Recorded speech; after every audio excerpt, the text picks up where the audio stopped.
పుణ్యమూర్తుల దివ్యగాథల్లో ఈరోజు కుబేరుని గురించి ఏం చెప్తారో విందాం. పూర్వం కృతయుగంలో బ్రహ్మ మానసుడైనటువంటి పులస్త్య మహర్షి మేరు పర్వతంలో తపస్సు చేసుకుంటూ ఉన్నాడు.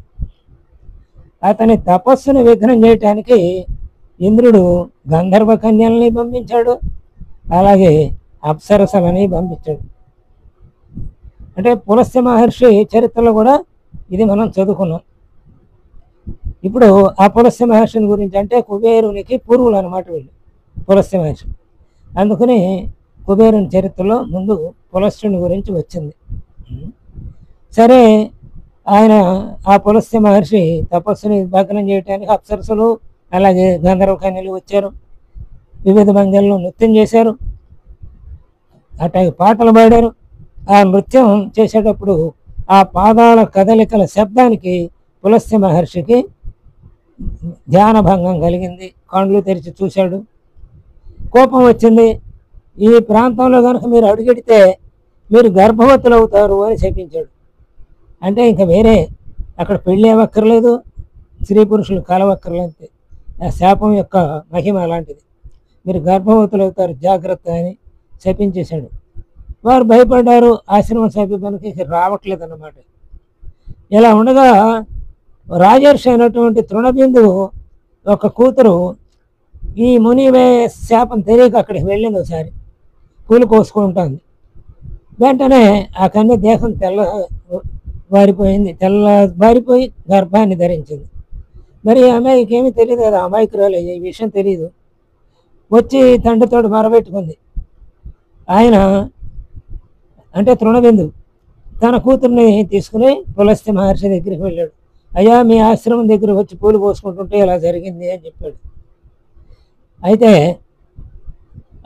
తన కూతుర్ని సేవకురాలుగా అంగీకరించమని నమస్కరించి విషయాన్ని విన్నవించుకున్నాడు ఆ తృణబిందు.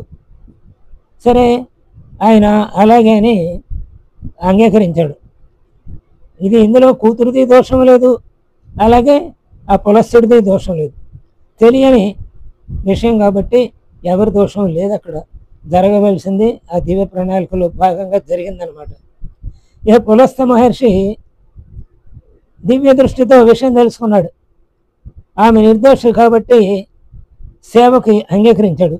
కన్య సేవకురాలుగా అంగీకరించాడు. ఆమె చాలా వినవిధేయతతో సేవ చేసింది, శుశ్రూష చేస్తూ ఉంది. మిక్కిలి సంతోషించాడు ఆయన. అయితే సంతోషించామని లోక ప్రసిద్ధుడైనటువంటి కుమారుడు కంటామని ఆశీర్వదించాడు. ఆ మహర్షి దీవెన వలన చాలా తక్కువ కాలంలోనే విశ్రవసు అనే పేరు గల పుత్రుడికి జన్మనిచ్చింది ఆమె, తృణబిందు కూతురు. విశ్రవసువు బాల్యంలోనే భగత్చింతన ఎక్కువగా ఉండేది. ఆయనకి బాల్యంలోనే సద్గుణ సంపదలు ఉన్నాయి. అతను గుణగణాలు తెలుసుకున్నాడు. విశ్రవసు చాలా మంచివాడని అర్థమైంది భరద్వాజ మహర్షికి. అందుకని ఆ భరద్వాజ మహర్షి విశ్రవసుకు తన కూతురునిచ్చి వివాహం చేశాడు. కొంతకాలానికి ఆ పుణ్య దంపతులకి కుబేరుడు జన్మించాడట అనమాట. ఈ కుబేరుడుని బ్రహ్మ కూడా చాలా పలు విధాలు దీవించాడు అనమాట.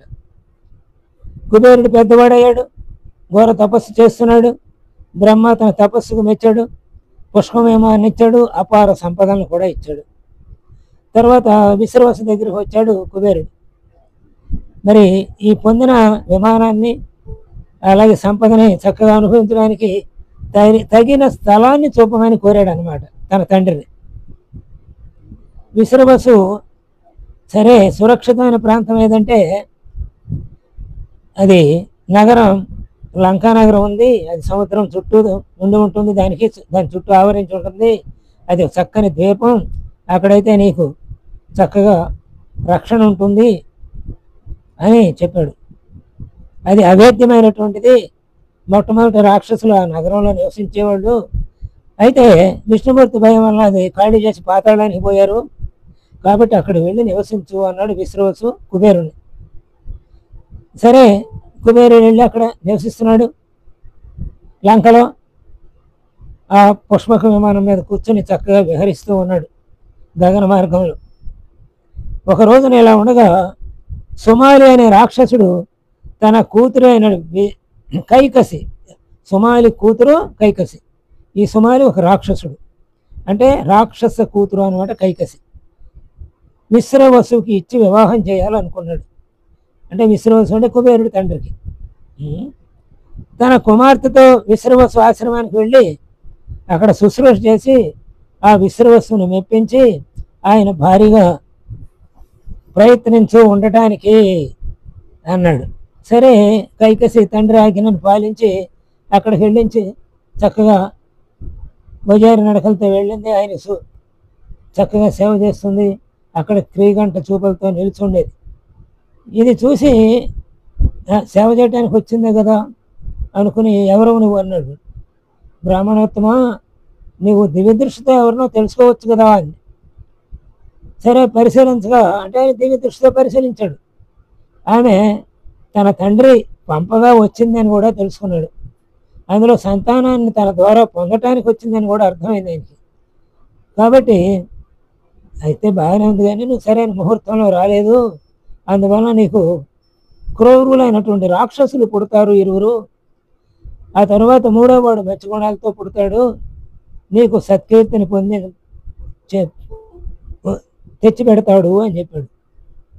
అంటే తక్కువ కులం వాళ్ళని అగ్రకులం వాళ్ళు చేసుకుంటే, తక్కువ కులం స్త్రీని అగ్రకులపు పురుషుడు చేసుకుంటే ఆ పుట్టిన పిల్లలను కూడా అగ్రకులస్తులుగానే పరిగణిస్తారు.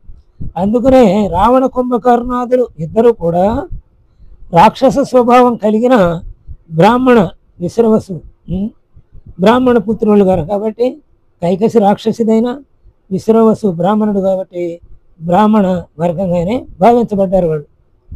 అందుకనే రావణాసురుడిని చంపిన నేరానికి గానంటే బ్రహ్మహత్యా పథకం చుట్టుకుంది రావణాసురుడి చంపినందువల్ల రాముల వారికి. అందుకే దాన్ని నివారించుకోవడం కోసం రామేశ్వరంలో లింగాన్ని ప్రతిష్ఠించాడు, ఈశ్వరలింగాన్ని. అయినా రావణాసురుణ్ణి రాక్షసుడిగానే మనం చెప్పుకుంటాం. వాస్తవంగా ఇది పుట్టుక చేత బ్రాహ్మడే, కానీ గుణం చేత రాక్షసుడు అయ్యాడు అనమాట.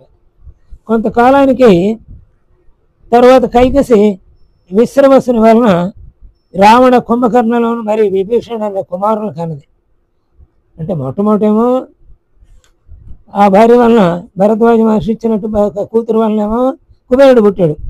ఇప్పుడు విశ్రవసు కూతురైనటువంటి కైకసి ద్వారా రావణ కుంభకర్ణులు, విభీషణుడు, తర్వాత శూర్పణఖ పుట్టారు.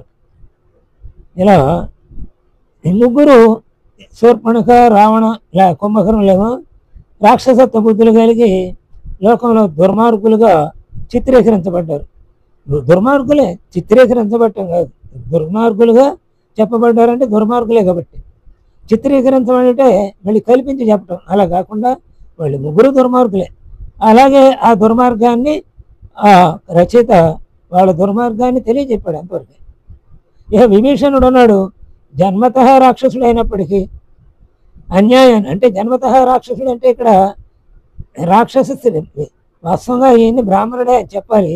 అంటే మిగతా వాళ్ళని రాక్షసుడు అన్నారు కదా బుద్ధి చేత, అందుకని ఈయన కూడా కైకసి పుట్టాడు కాబట్టి రాక్షసుడు అన్నారు.